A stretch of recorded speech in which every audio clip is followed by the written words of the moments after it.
मैंने ये काम बड़े मतलब आसानी से नहीं किया है। राम का जीवन ही तो कठिनाई का है, मैं कहां से आसानी से करूंगा। अभी तो बैठने के लिए एक जगह मिल जाए, उसके लिए एक संघर्ष चल रहा हम लोग का। शायद इस महीने के अंत में एक कोटा कोविल जो है बन जाएगा, मिल जाएगा। अब वैसे कागज में तो विश्वगुरु भारत बन रहा है, सारा सुखी है और जो है इतने ट्रिलियन डॉलर की अर्थव्यवस्था बनने जा रही है, तो सारे विज्ञापन आते रहते हैं। लेकिन वास्तविकता यह है कि विश्वविद्यालय में अभी ठीक से लोगों को बैठने की जगह नहीं। अब कोई कुछ बोल नहीं पा रहा, इसलिए नहीं बोल पा रहा कि किसको कौन नाराज करे, लेकिन मैं तो कहूंगा, क्योंकि मुझे किसी का डर नहीं।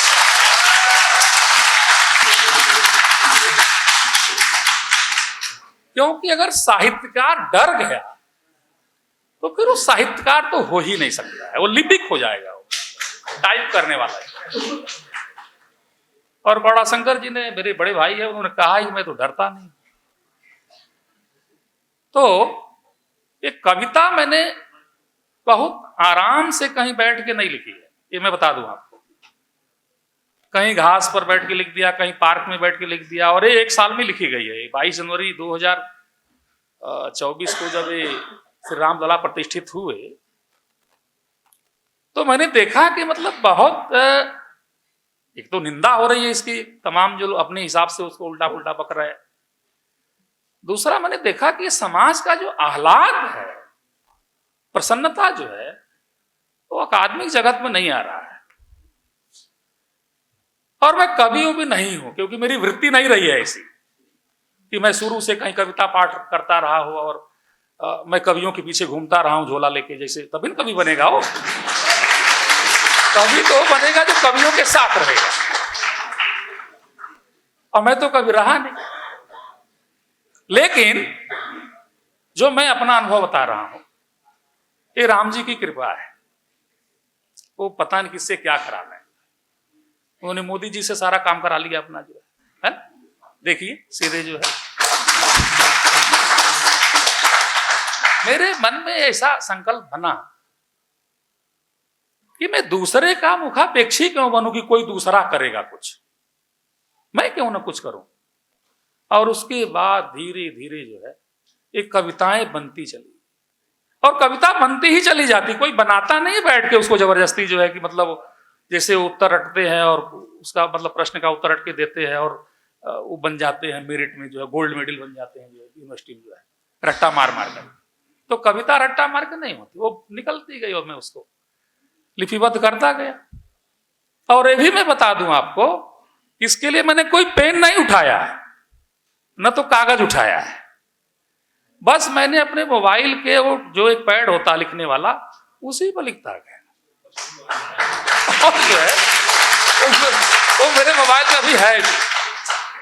और हमारे प्रकाशक बैठे हैं, हंस प्रकाशन के हरिंदर तिवारी जी, मैंने इनको ज्यादा श्रम नहीं करने दिया। मैंने कहा भाई श्रम नहीं करना आपको, मैं सारा वर्ड में बना के भेज दूंगा, आप प्रूव करो, छाप दो, कोई ज्यादा उसको। तो इस तरह से ये श्री रामचंद्र जी ने जो है एक कार्य करा लिया हमसे, तो उन्होंने मुझे ऐसी प्रेरणा दे दी, ये हो गया। लेकिन ये तो मैं वचन दूंगा आप लोगों को, और हमारे वरिष्ठ जो हमारे डॉक्टर सत्यपाल सिंह जी कह भी रहे थे कि मैं आगे भी करूं, तो आगे भी संग्रह आएंगे, ये मैं आपको वचन दूंगा। ये मैं रुकूंगा नहीं यहाँ पर, तो चलेगा। श्रद्धानंद महाविद्यालय से बड़े भाई डॉक्टर भूपेंद्र जी हैं और रवि जी है, मैं उनका भी स्वागत करता हूं। और जिनका नाम मैं भूल जाऊं तो क्षमा करिएगा, क्योंकि बहुत सारे हैं। हमारे अरुण जी हैं, अरुण मिश्र जी, बड़े भाई की तरह से स्नेह दिया उन्होंने डीएवी में, हिंदी विभाग में, और 2 लोग डीएवी कॉलेज से आए हैं, मेरे लिए बड़ी बात है, क्योंकि बहुत दूर है वो। दर्शन पांडे जी हैं, और तो मेरे साथ शुरू से ही हैं, अभी जब से मैं यहाँ हूँ हमने साथ में चित्र भी लिए हैं।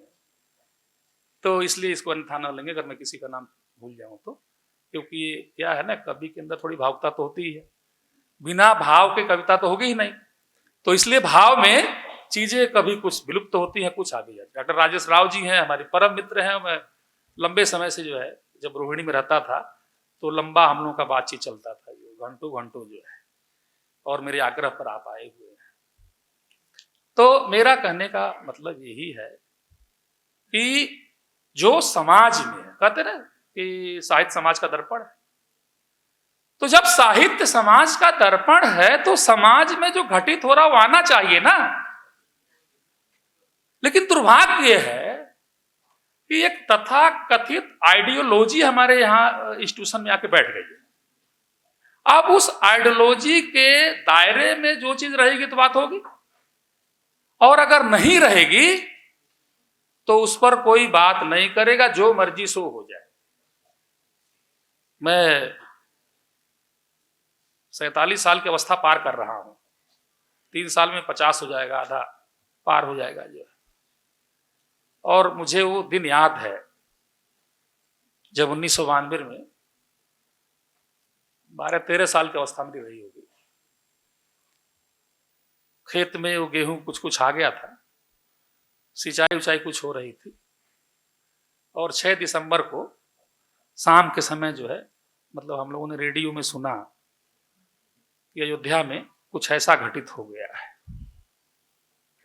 जिसमें वो जो एक अवशेष था, ढांचा था, उसको कारसेवकों ने जो है वो बराबर कर दिया, उसको जो है समतल हो गई धरती वहां।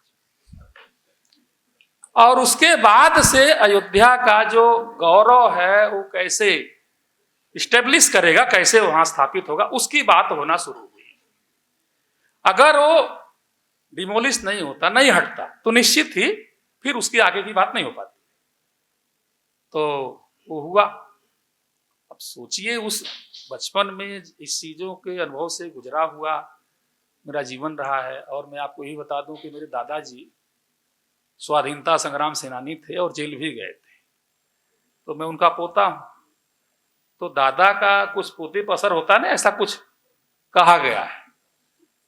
और मैंने उस कुल में जन्म लिया है जिस कुल का अपना इतिहास ही अलग है। शंकराचार्य के जो 10 नाम है, वादियां हैं, उसमें एक पुरी मैं हूं। इस सारे लोगों ने मिलकर के हिंदू समाज की रक्षा की थी किसी समय जो है। तो ये कुल का प्रभाव होता है, वातावरण का प्रभाव होता है, संगत का प्रभाव होता है, जहां पर आदमी रहता है, लोगों से बातचीत करते हैं, और तब जाकर के उसके हृदय में, उसके मन मस्तिष्क में कोई विचार बनता है और फिर उन चीजों को लेके आता है। ये लोकार्पण का अवसर है, इसमें पुस्तक आ गई, लोकार्पित हो गई, अब लोगों के बीच में जाएगी। इसकी जो वास्तविक जो चीज है वो तो कुछ दिन के बाद आएगी, जब इसको लोग पढ़ेंगे, इसको समझेंगे। क्योंकि मैंने वो कोई सामान्य मतलब शब्द नहीं रखे हैं कि जो तुरंत समझ में आ जाए, कम से कम कई बार पढ़ना पड़ेगा।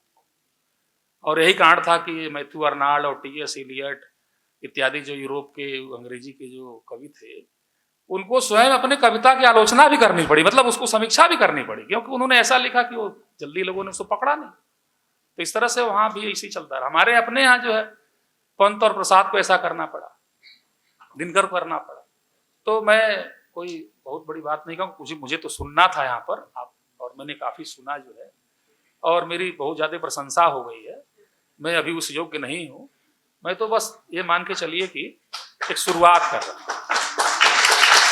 और इस नाते जो है मैं बहुत विनीत हूँ आज आप लोगों के सामने कि इतना आशीर्वाद हमें जो है, ये पूरा सब लोग आशीर्वाद ही देने आए हैं, और ये पूरा मंच जो है सारा आशीर्वाद देने आए हैं। प्रोफेसर प्रकाश सिंह जी चले गए, कुछ बहुत जरूरी काम था उनका। क्या है ना, अवसर के अभाव में योग्यता वो पंगु रह जाती है। किसी ने ऐसा कहा है, बनता नहीं है उसका, वो विकास नहीं हो पाता है। और मैं वो नहीं है फिर भी कह रहा हूँ, आपके सामने कह रहा हूँ कि प्रोफेसर श्री प्रकाश सिंह जी ने बहुत लोगों का संरक्षण किया है, उसमें से मैं भी हूँ। क्योंकि अगर संरक्षण नहीं मिलता मुझे, मैं किसी विश्वविद्यालय में इस तरह से नहीं आ पाता, तो उसी भीड़ में किसी भी जगह में खो जाता। लेकिन निस्वार्थ भाव से केवल मेरी पढ़ाई लिखाई को देख करके और अपनी आत्मीयता के साथ उन्होंने मुझे ऐसी जगह पर लाके बिठा दिया, ये मेरे लिए बड़ा सौभाग्य का विषय है। इसको मैं आज पूरे सभा के सामने स्वीकार करूंगा।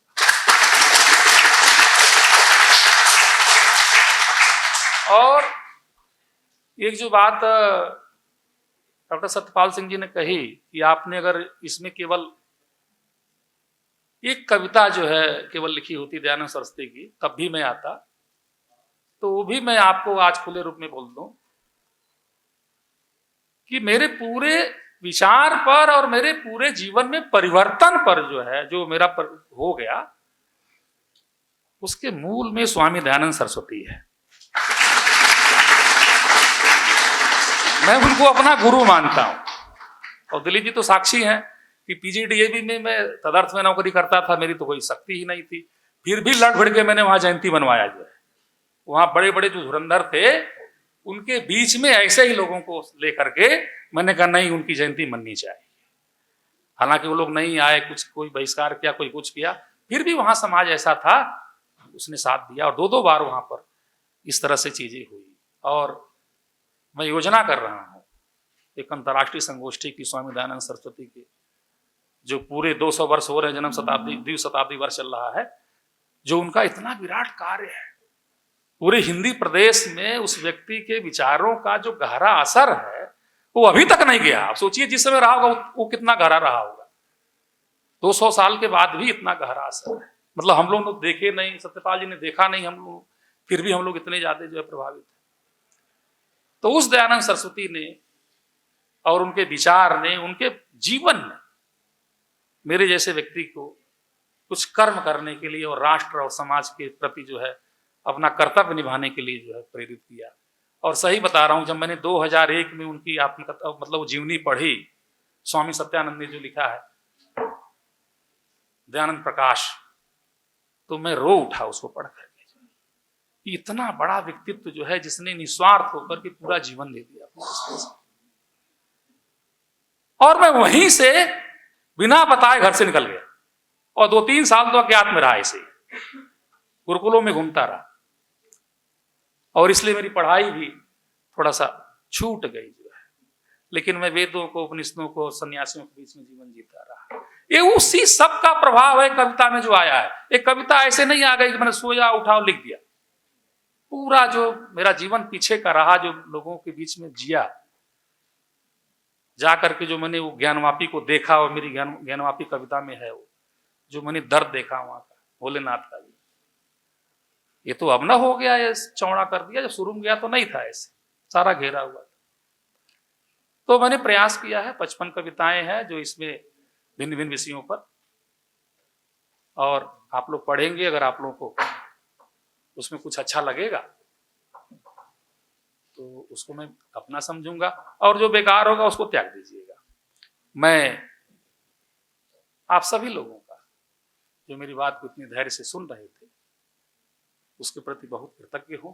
ट्रू मीडिया के जो प्रजापत जी आए हैं, जिनका मैंने स्वागत भी किया, बहुत आभारी हूँ कि आप यहाँ आए और सारी रिकॉर्डिंग करा रहे हैं। आप सबके प्रति मेरी बहुत कृतज्ञता, या आप इतनी बड़ी संख्या में इस कॉन्फ्रेंस सेंटर में जो है आप आए और हमारे इस कार्यक्रम को आपने सफल बनाया। मैंने एक प्रयास किया है कुछ लिखने का, इस हेतु मैं बहुत बहुत कृतज्ञ हूँ, बहुत विनीत हूँ, बहुत नमन हूँ। आप सबका बहुत बहुत आभार। अगर आप ये वीडियो YouTube पर देख रहे हैं तो हमारे चैनल को सब्सक्राइब करें और बेल आइकन को दबाना ना भूलें। अगर आप Facebook पर ये वीडियो देख रहे हैं तो हमारे पेज को लाइक करें।